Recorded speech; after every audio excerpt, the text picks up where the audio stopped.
Chinese martial arts have a long history, with tales of wandering Taoists, Buddhist monks, and inspiration from nature.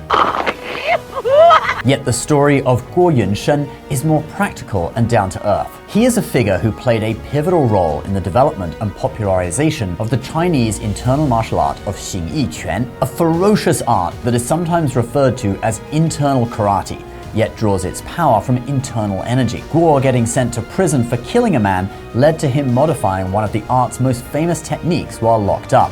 When released, his version of Xingyi's famous crushing fist or bengquan became the standard, and Guo was basically unmatched in all of China. This is the story of Guo Yunshen.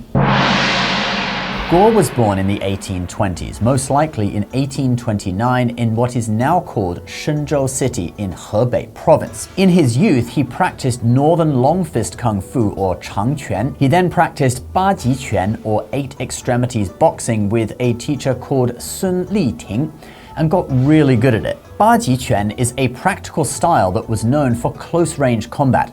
It aims to break through the opponent's guard and incorporates techniques such as the use of elbows and strikes with the shoulder or waist. But then Guo got the opportunity to train with Li Luoneng, or Divine Fist Li, Shenquan Li. Now this is a big deal because Li was the guy who went to Taigu in Shanxi province to try and learn what was then called Xingyiquan, or mind intent boxing, from the Dai family, who used the art in their business guarding Xianxi merchants. They didn't teach outsiders and they kept the art to themselves for 90 years. Li went through much effort to learn the style and was eventually taught. It is often said that Li learned from Dai Wenxiong and Guo Weihan, although many writings from the Republican era point to Li actually learning from Dai Longbang, who was Dai Wenxiong's father, such as this reference from a book that came out around the year 1920. Longbang taught his two sons, Wen Ying and Wen Xiong, and also Guo Weihan and Li Feiyu, which was another name that Li Luoneng used.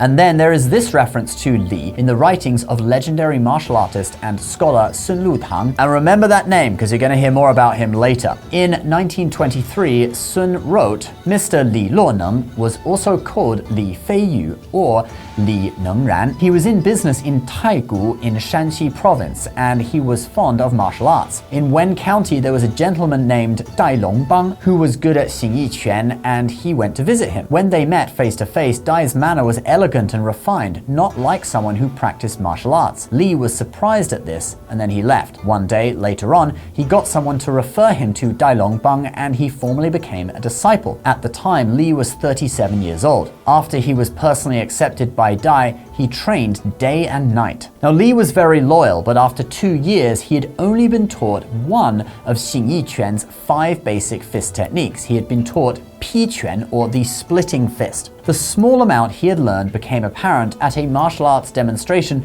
for Dai's mother's 80th birthday. She then stepped in, and as recorded in Sun Lutang's book, right there and then, she gave an order to Longbang saying, "This guy has already studied for 2 years, but what you have taught him is extremely little, yet it looks like he is devoted and sincere. You should instruct him wholeheartedly in our art." So Dai Longbang took it to heart and taught him, and Li Luoneng learns the whole system until he's 47. That's 10 years in total, and he does make some changes. The system is renamed Xingyiquan, or form intent boxing, instead of mind intent boxing, or Xinyiquan, that it was previously called. And Li is regarded as the first generation and the founder of the art in its modern form. He then returns to Hebei province, and that's where Guo Yunshen meets him. Here's how Sun Lutang describes it. Guo met Li Luoneng, and they talked about Xingyiquan. Xingyi is extremely simple, yet its ways are profound. Guo really admired it, so Li Luoneng, seeing that Guo had a sincere heart, took him as a disciple and personally instructed him. After he had received the teachings, he had many realizations, and he practiced what he preached, training every morning for 10 years. When Li Luoneng was teaching hand techniques to Guo, during a partner drill, suddenly Li flung Guo through the air and he landed about 20 feet away. But Guo didn't feel it was painful.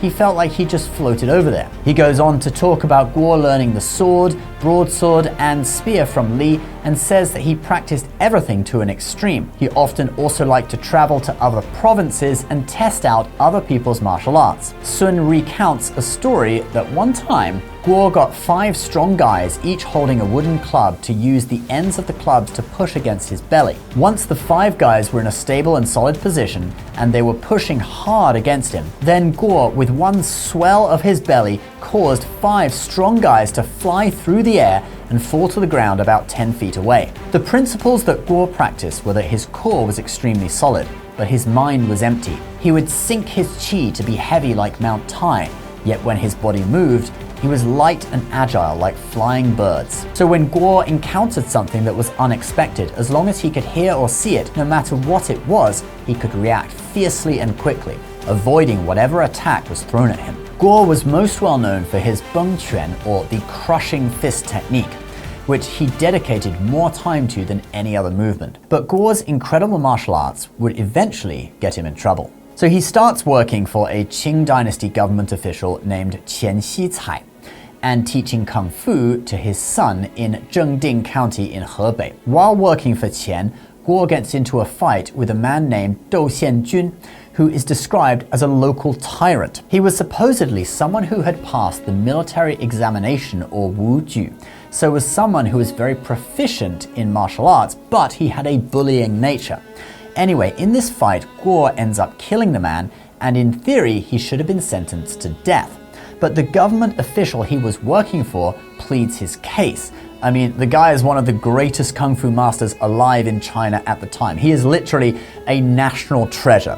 So in the end, the court gives him 3 years in prison instead of the death sentence. While serving his sentence, Guo continues to practice Xingyiquan in his cell. Since he probably presented quite a big threat to the guards, he was forced to wear jiao liao, or leg cuffs. This was pretty standard for prisoners in the Qing dynasty, especially those who were more threatening, and this was to limit their movement. Well, since his legs are now in chains, he can't practice his crushing fist with the normal range of movement, so he invents half-step crushing fist, or banbu bengquan. Jet Li practicing Xingyiquan in shackles in the movie The One is a little nod to this story. I watched that movie many times as a kid and never realized it was actually a reference to a real historical story. But anyway, it seems that this limitation while in prison actually improves on the effectiveness of the crushing fist, and after Guo is released from prison, the half-step crushing fist, or banbu bengquan, actually becomes his signature technique, and Guo is pretty much accepted to be without equal. People start using the phrase 半步崩拳打天下, or the half-step crushing fist can defeat all under heaven, and the technique was adopted by most Xingyiquan practitioners at the time and those who came after him. There is also a story about Guo Yunshen meeting Dong Haichuan in Beijing. Dong Haichuan was the founder of Baguazhang, and the two supposedly had a match and neither was able to defeat the other, and thus they developed a mutual respect. However, the story about them actually having a match or a sparring session maybe isn't reliable and could just be hearsay, but it does seem that they had a mutual respect for each other. What is reliable though is that Guo Yunshen accepted Sun Lutang as his student, and Sun would go on to become a master of Xingyiquan, Baguazhang, and Taijiquan, all three of China's internal martial arts. And he would go on to write numerous books, including stories about his master Guo Yunshen, which were the ones we translated for you in this video. There are only 2 photos of Guo Yunshen in existence, and I only view one of them as reliable. Here he is visiting his kung fu brother Che Yizhai. The photo was kept by the son of the man on the right wearing white with his sword against the opponent's spear. And I used some AI software to make a color version of the photo and clean up some of the pixelation so you can get a little bit of a better feel what it may have looked like. There is another photo that is supposedly him at a much older age visiting a Bagua school, and that's him there with the white beard apparently. This picture is dated 1902, yet Guo is supposed to have died in 1898. However, birth and death dates were often not recorded accurately in China.